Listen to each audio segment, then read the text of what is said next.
Hi guys! Welcome to our YouTube channel. Ngayong araw ay tuturuan ko kayo kung paano kumuha ng lot status sa isolated survey for untitled lands. Ang isolated survey ay para sa mga individual na lote, karaniwang maliit o isolated na may sariling survey number gaya ng PSU o private survey o FP or free patent.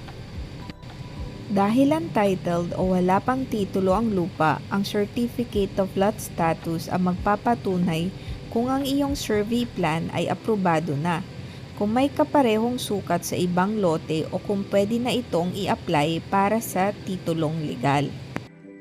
Ito yung mga requirements na kailangan mo. Blueprint copy ng survey plan aprobado ng DENR, technical description ng lote, tax declaration kung meron na at authorization letter kung hindi ikaw ang may-ari.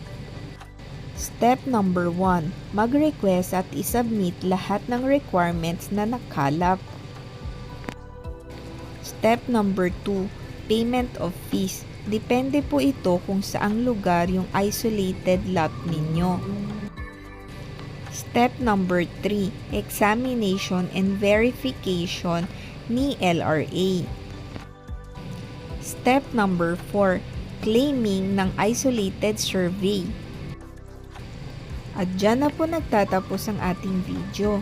Sana po ay may natutunan kayo at nasagot namin ang inyong mga katanungan. Please like and subscribe to our channel. Maraming salamat po.